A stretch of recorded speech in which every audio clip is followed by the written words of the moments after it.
Aujourd'hui, comme on a déjà dit, on est dans une prédication qui est hors série.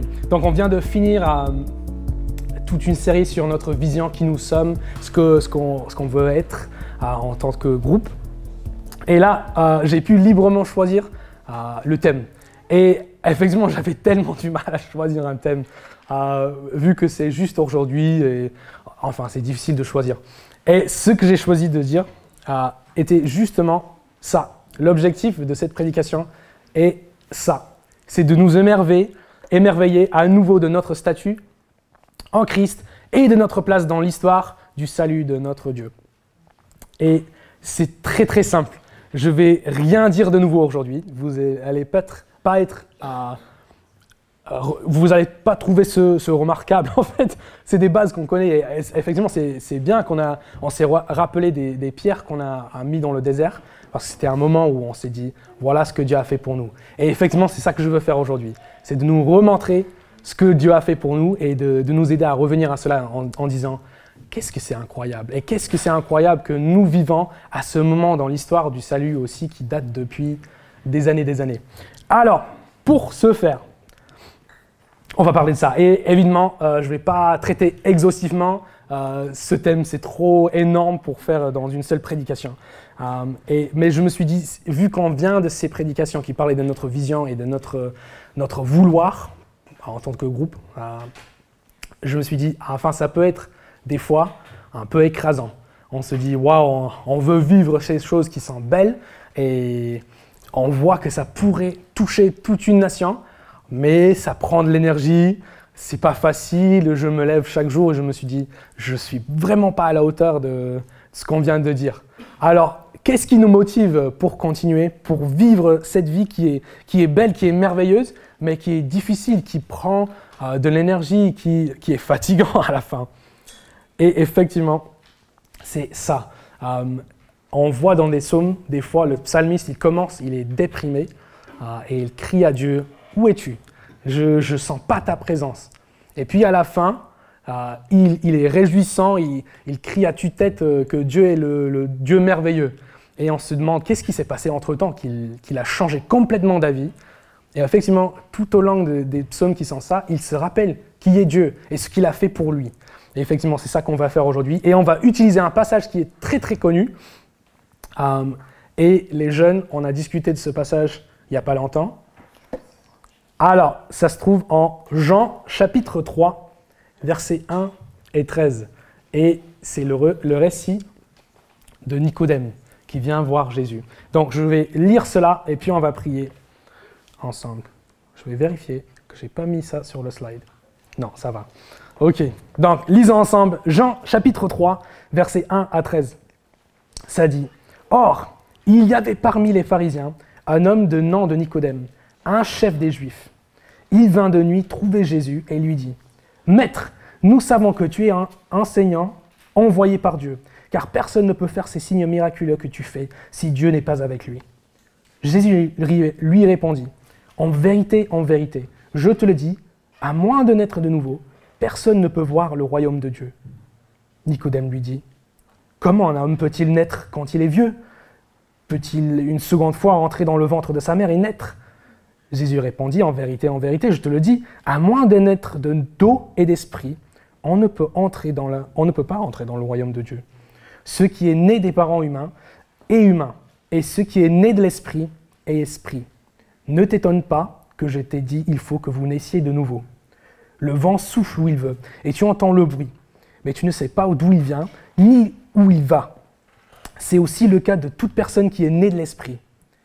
Nicodème reprit la parole et lui dit, « Comment cela peut-il se faire ?» Jésus lui répondit, « Tu es l'enseignant d'Israël, et tu ne sais pas cela. En vérité, je te le dis, nous disons ce que nous savons, et nous rendons témoignage de ce que nous avons vu, et vous ne recevez pas notre témoignage. Si vous ne croyez pas quand je vous parle des réalités terrestres, comment croirez-vous si je vous parle des réalités célestes?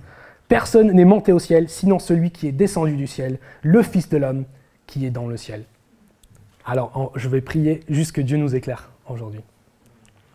Seigneur, merci beaucoup pour ce moment que nous avons passé devant toi, Seigneur. Merci pour ta présence avec nous. Seigneur, nous avons ressenti ta présence avec nous ce matin. Et Seigneur, on sait que même si on ne ressent pas ta présence, tu nous as promis d'être toujours avec nous. Et Seigneur, merci pour cette grâce. Et émerveille-nous aujourd'hui, Seigneur, par ta parole, par ce que tu as accompli par le passé et c'est que tu as mis en marche, même dès le début de la création. Et donc, Seigneur, merci pour ce temps que nous avons ce matin pour venir à toi et à ta parole. Et on te demande de nous éclairer, de nous faire comprendre ce que tu veux nous dire aujourd'hui. Amen. Allez, avant d'expliquer un peu Jean, un peu de contexte littéraire de Jean pour qu'on puisse comprendre. Et vous allez voir que ça fait sens après.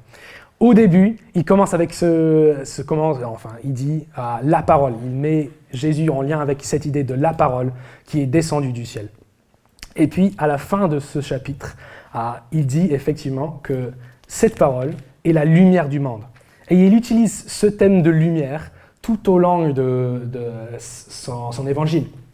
Et ça revient petit à petit, et c'est assez subtil des fois. Mais ce qu'il veut dire avec, c'est que tous ceux qui vivent dans la lumière sont ceux qui ont été éclairés par Dieu. Ils comprennent qui est Jésus, effectivement. Et ceux qui ne sont pas dans les lumières, qui vivent dans les ténèbres, sont ceux qui n'ont pas reconnu qui est Jésus, ils ne comprennent pas. Et effectivement, à la fin du premier chapitre, sinon, c'est pas à la fin, c'est au début encore, il dit que la lumière n'a pas été vaincu par les ténèbres. Donc Jésus est venu pour vaincre les ténèbres. Donc ce thème va revenir, vous allez voir. Ce thème va revenir plusieurs fois dans l'évangile de Jean. Un peu de contexte pour nous aussi. Juste avant ce passage en chapitre 3, au chapitre 2, Jésus est rentré dans le temple. Et il a fait, pour la première fois, il a renversé les tables, il a chassé les vendeurs. Et après cela, il a fait des signes miraculeux. Et les gens sont venus vers lui pour dire « Waouh, qu'est-ce que c'est incroyable !» Comme Nicodème fait dans ce passage. « Qu'est-ce que c'est incroyable, tu es vraiment de Dieu !» Mais Jean note quelque chose de spécial à la fin du chapitre 2. Et il dit que Jésus voit les cœurs des hommes et il voit bien qu'ils ne sont pas vraiment intéressés par lui. C'est plutôt par les signes miraculeux qu'il a accomplis. Donc il s'intéresse plutôt aux signes miraculeux que Jésus lui-même. Et donc Jésus est en train de se dire « En fait, vous avez complètement raté le message. » Si vous vous focalisez sur les signes miraculeux, vous avez tout raté. Et donc, on arrive dans notre passage au début du chapitre 3, et on a Nicodème qui arrive par la nuit. Et donc, ça peut dire deux choses. Il ne veut pas être vu, évidemment. Il arrive par la nuit parce qu'il ne veut pas être vu. Mais en même temps, c'est subtil. On peut se dire, en fait, il n'a pas vraiment compris qui est Jésus. Il arrive dans cet état de ténèbres. Il n'a pas vraiment compris qui est Jésus et ce qu'il est venu faire. Et on voit ça aussi dans son discours.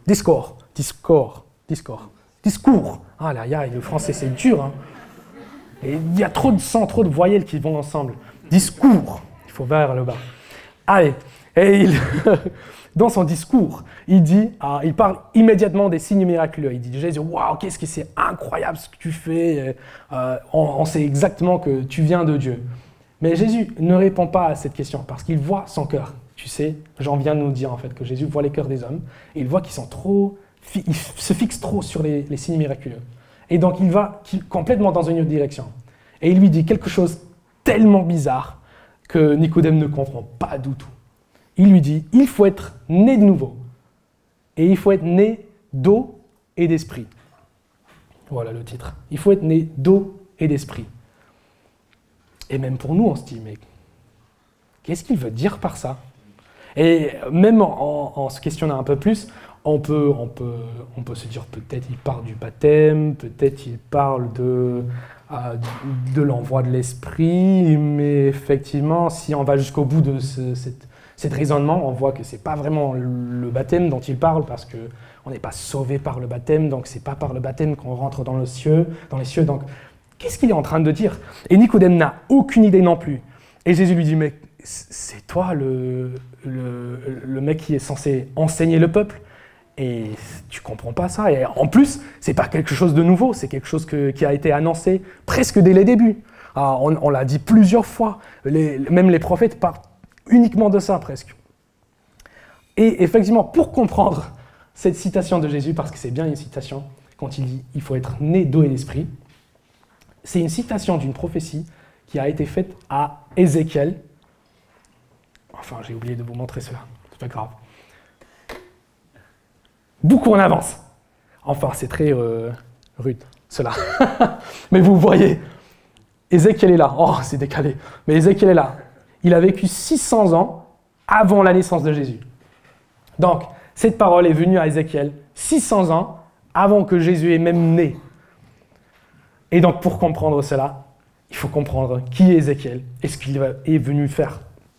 Et donc, pour vous expliquer très rapidement, je sais que je fais beaucoup de contexte aujourd'hui, mais c'est pour bien comprendre le passage qu'on a regardé tout à l'heure. Et donc, Ézéchiel, il est qui? Il est quelqu'un qui se formait pour devenir prêtre en Israël. Et c'est à ce moment-là, il avait une vingtaine d'années, c'est là que les Babyloniens sont venus prendre les Israélites et ils l'ont chassé de leur pays, ils l'ont mis en exil chez eux. Et donc c'est au même moment que Daniel, ce passage qu'on vient de lire tout à l'heure en fait, c'est au même moment de Daniel. Donc c'est le même roi, le même combat, et il fait partie de cette première vague d'esclaves qui est enlevée de leur pays et qui arrive en Babylone. Babylonie.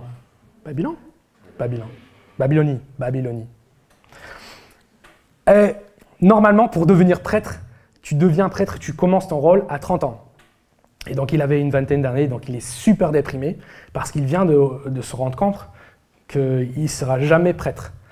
Il est maintenant esclave dans un pays lointain. Normalement, il faut servir Dieu dans le temple parce que c'est là, dans le temple, qui est la présence de Dieu. Et la présence de Dieu ne quitte jamais le temple.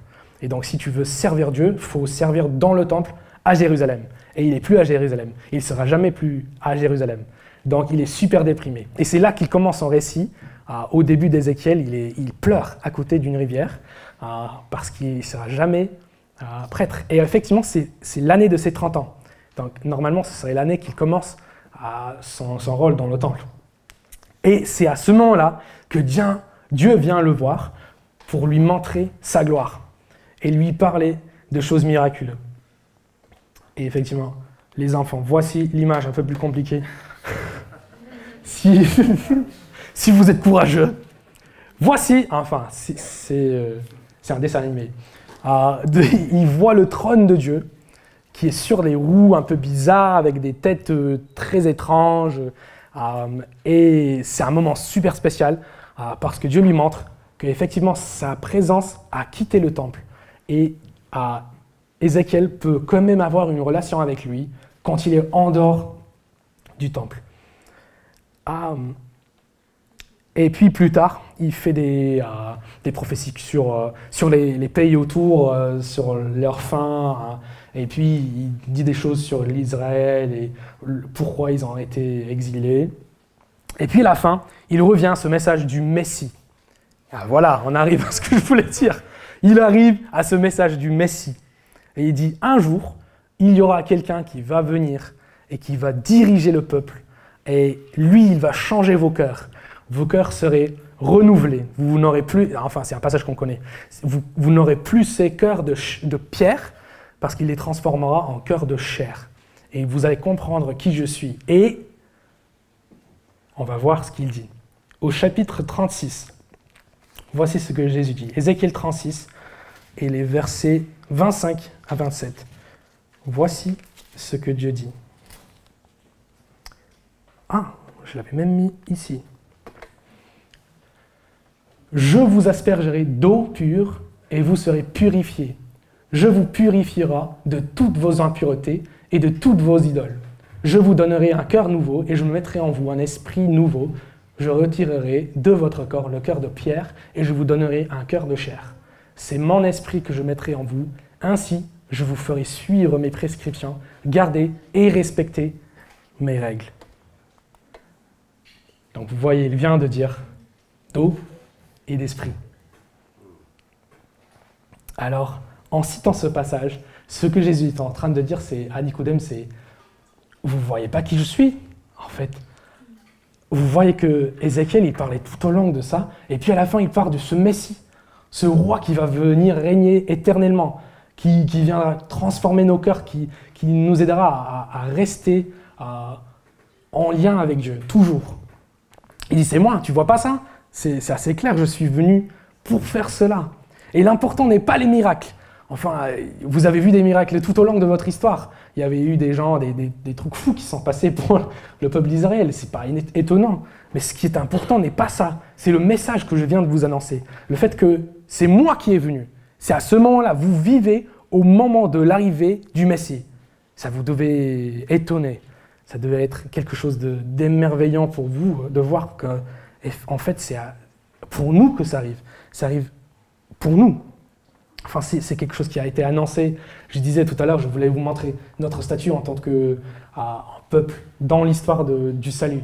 Et si on prend cela dès le début, ça commence avec Adam et Ève. Et les promesses faites à eux après qu'ils ont dû quitter le jardin. Et puis à Abraham, quand il dit « Je ferai de vous une nation énorme qui sera une lumière pour les nations autour, pour leur montrer comment venir et comment vivre avec Dieu. » Et puis plus tard par les prophètes, y compris Ézéchiel, donc ça continue. Et à chaque fois, c'est comme une pièce du puzzle qu'il donne. Il dit en fait, voilà un petit peu plus, vous allez voir cela. Et ça continue, jusqu'à Jésus dit, il faut être né de nouveau. Il faut être né d'eau et d'esprit. Alors il faut revenir à la question de Nicodème parce que c'est pas évident. Qu'est-ce que ça veut dire d'être né d'eau et d'esprit ? Alors, si on prend ce passage, et c'est compliqué, Ruth rigole parce que c'est compliqué, et je ne prétends pas vous dire la vérité, vous pouvez voir si c'est bien vrai. Ok, super, merci Ruth. Ok, donc ce qu'il dit, il faut être né d'eau et d'esprit, ce que ça veut dire. Pour un prêtre, laver quelque chose d'eau pure, c'est de purifier quelque chose. Donc avant de faire un sacrifice, il fallait purifier des choses, et donc en ayant nettoyé d'eau pure, on est purifié. Et puis, après, à ce moment, quand on est purifié, nos cœurs est transformés. C'est à ce moment-là que l'Esprit viendra nous aider à vivre cette vie avec Jésus qui a été impossible avant pour les peuples d'Israël. C'était impossible de vivre la loi exactement. Donc Jésus est en train de dire, en fait, c'est par moi que ça va devenir possible. Je suis venu, et comme on voit, je suis venu pour vous purifier. Et c'est le cas pour nous aussi. Il est venu nous purifier, nous enlever notre cœur de pierre pour nous redonner un cœur de chair. Et enfin, ça devrait nous étonner encore. Je sais que c'est quelque chose qu'on se dit souvent, que Jésus est venu nous sauver, on vient de l'annoncer dans tous les chants qu'on chante. Mais ça ne nous émerveille pas autant que ça devrait. Ça fait sens ? Oui. Et des fois, on devient trop habitué à ce fait que Jésus est venu nous transformer. Et il a enlevé nos cœurs de chair, cœur de pierre, et il a fait un cœur de chair. Il a pris notre punition, ce qu'on sait, la punition qu'on méritait à cause de notre rébellion, à cause de notre cœur impur, et afin que nous puissions profiter d'une relation renouvelée avec lui. Et son tombeau vide, après, proclame cette victoire qui a été annoncée depuis le début. Alors, où en est nous ? C'est quoi notre rôle dans cette histoire ? Comment ça nous émerveille ? Et donc, tout cela a passé, enfin, si je reviens en arrière, vous allez voir, non, c'était là, notre timeline qui est très exacte. Mais vous voyez, il y a beaucoup de temps, même juste entre Ézéchiel et Jésus, et entre Ézéchiel et Abraham, beaucoup d'années. On peut demander d'autres, mais des milliers d'années. Ça fait super longtemps que même la promesse à Abraham a été faite. Tu sais qu'on y a dit « Je ferai de vous une nation qui... » blablabla, la première pièce du puzzle. Et un petit peu plus. Et puis il y a Jésus, et l'accomplissement de l'œuvre. Et puis il y a nous, encore 2000 ans plus tard. Donc nous faisons partie de cette histoire qui date depuis le début. Et des fois, ça ne nous émerveille pas qu'on fait partie d'une histoire qui a été créée, qui a été désignée par Dieu dès le début. Et Jésus dit en Matthieu 13, 17, « Je vous le dis en vérité, beaucoup de prophètes et de justes ont désiré voir ce que vous voyez et ne l'ont pas vu, entendre ce que vous entendez et ne l'ont pas entendu. Mais nous l'avons vu. » L'accomplissement de cette promesse faite à Ézéchiel, cette promesse faite à peu près 2500 ans, 600 ans plus tôt. On a vu l'accomplissement de cela. une promesse qui était pour lui un rêve incroyable. C'est notre réalité. C'est ça que nous vivons. Nous vivons cette réalité. L'Esprit est descendu. Nous avons l'Esprit en nous pour nous aider à vivre avec lui. Pour lui, c'était un rêve lointain, mais c'est notre réalité. Alors nous sommes, toi et moi, les témoins de la libération d'une malédiction qui a duré des siècles, qui a duré dès le début. Une malédiction du péché qui a brisé l'ordre créationnel de Dieu et a tordu notre relation avec lui. Et cela a été éradiqué dans notre temps, pour nous. La promesse du Messie faite au début a été réalisée. Et cette promesse trouve ses racines dans la longue histoire de l'Église. Et cela a été réalisé dans notre temps, pour nous encore. Nous sommes les bénéficiaires de cette promesse faite à Ézéchiel, un peuple béni qui n'a plus besoin d'aller au temple pour trouver la présence de Dieu. Car nous avons la présence de Dieu en nous, par son Esprit, pour nous aider à suivre cette parole qu'on voit de dire en Jean chapitre 1, et la parole qui est descendue, qui est la lumière, qui éclaire. Cette parole est la lumière qui nous éclaire et nous fait fuir les ténèbres. Alors, comment tout ça nous aide à rester fidèles dans notre marche avec Dieu? Je vais terminer bientôt.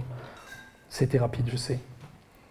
Donc, l'idée de revenir à qui nous sommes en Dieu, qui nous sommes en Christ, grâce à ce qu'il a gagné pour nous, nous rappelle que ce n'est pas par nos efforts que nous allons pouvoir suivre Jésus. C'est grâce à son Esprit en nous. Nous sommes des fils et des filles du roi de l'univers, les bénéficiaires de tout un tas de promesses faites à travers l'histoire. Alors, pendant des moments difficiles, on l'a dit déjà, pendant des moments difficiles, où on ressent une certaine fatigue et nous n'avons plus la force pour continuer à vivre cette relation avec Jésus, revenons à ces faits de base. Regardons encore tout ce que Dieu a fait et accompli pour qu'on puisse être là aujourd'hui, parce que ce n'est pas par hasard qu'on est là aujourd'hui. Voyons encore le privilège qui est le nôtre de pouvoir vivre à ce moment de l'histoire de l'Église. Et effectivement, c'est ça que je voulais vous partager aujourd'hui. On fait partie d'une longue histoire qui date depuis le début. Et on a vu la réalisation de toutes ces promesses. Et on vit une réalité qu'ils auraient aimé vivre, Ézéchiel, par exemple. Mais c'est notre réalité. Et il faut revenir à cette base. Il faut se dire, en fait, qu'est-ce que c'est incroyable que ça nous arrive à nous de vivre à cette époque-là où tout a été accompli. Et on attend juste le retour du Seigneur pour tout accomplir, pour que tout soit terminé. Et on vit dans cette période-là. Et quelle grâce pour nous. Donc, si nous avons besoin d'être encouragés à nouveau, revenons à ces bases et venons à Dieu en lui disant qu'est-ce que c'est incroyable. Comme les psalmistes l'ont fait, de voir ce qu'il a fait pour nous, que ça nous amène à un état de louange encore. Et donc là, je vais juste prier et puis on va continuer à chanter ensemble pour terminer notre temps. Et à la fin, les enfants, si vous avez fait vos dessins ou pris vos notes, venez me voir pour vos goodies, je serai vers là. Ok, prions ensemble. Seigneur, merci beaucoup pour tout ce que tu as accompli. Seigneur, merci que c'est toi le seul maître de l'univers, celui qui a tout planifié dès le début. Seigneur, qui a planifié un plan pour nous restaurer, pour nous sauver de notre être, notre état de pécheur. Seigneur, merci pour cette grâce de vivre à ce moment où on voit toutes les pièces du puzzle que tu as données. Seigneur, qu'on puisse voir comment ça s'est accompli au travers de l'histoire. Et Seigneur, merci pour cette grâce. Aide-nous à revenir à toi, Seigneur, dans des moments où on ressent une fatigue, où on est découragé, où on a du mal à te voir dans notre vie quotidienne. Seigneur, merci que tu nous as promis d'être toujours avec nous, que tu nous as donné ton Saint-Esprit, tu nous as envoyé ton Esprit pour nous aider à vivre cette réalité avec toi, Seigneur. Cette précieuse réalité qui nous donne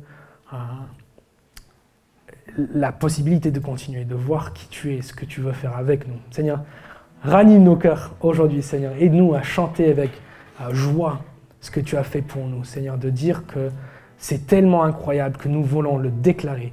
Seigneur, nous voulons partager ce message avec tous ceux qui ne le connaissent pas encore, tous ceux qui vivent dans les ténèbres, comme Jean a dit. Seigneur, tous ceux qui ne reconnaissent pas qui tu es. Seigneur, enflamme encore nos cœurs. Aide-nous à vivre pour toi, uniquement pour ta gloire, pour que tu sois glorifié en toutes choses, Seigneur. Amen.